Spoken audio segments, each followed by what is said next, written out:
अमरावती शहरात नव्याने पोलीस आयुक्त डॉक्टर आरती सिंह या काही आठवड्यापूर्वीच रुजू झाल्या आहेत, तरी मात्र शहरात अनेक सक्रिय गुंडागर्दी करणाऱ्या टोळ्या सक्रिय दिसत आहे। आरती सिंह या दबंग अधिकारी असताना सुद्धा शहरात दहशत निर्माण करण्याच्या घटना वाढतच आहे। अशीच घटना रुक्मिणीनगर चौकातील लँडमार्क बियर शॉपी समोर मंगळवारी 7:30 वाजताच्या दरम्यान घडली आहे।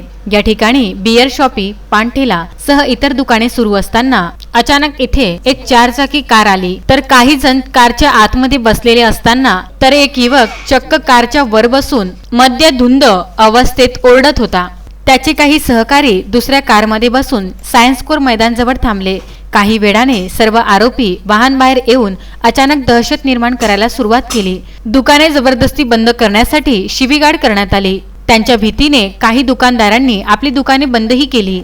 सर्व आरोपींची दहशत पाहून रस्त्यावर जाणाऱ्या नागरिकांनी त्या ठिकाणाहून पळ काढला। आरोपीने काही वेळ या ठिकाणी चांगली दहशत निर्माण केली होती। या ठिकाणी असलेल्या बियर शॉपी समोर सर्व आरोपींनी मद्यधुंद अवस्थेत चांगलीच धुमाकूळ घातल्याने या परिसरात भीतीचे वातावरण निर्माण झाले होते। या घटनेची माहिती राजापेठ पोलिसांना मिळताच राजापेठ पोलीस निरीक्षक सह सर्व ताफा घटनास्थळी दाखल झाला। घटनास्थळी डीसीपी शशिकांत सातव, एसीपी भोसले सुद्धा तात्काळ हजर होऊन सर्व दुकानदारांना विचारणा केली।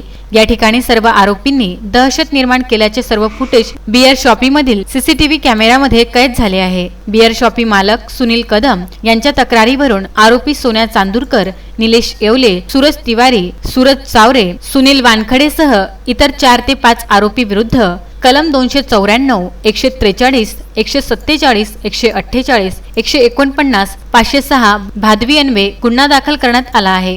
या घटनेत राजापेठ पोलिसांनी आरोपींच्या अटकेकरिता सर्व टीमला परिसरात पाठवण्यात आल्यावर आरोपी निलेश येवले याला अटक करण्यात आली आहे।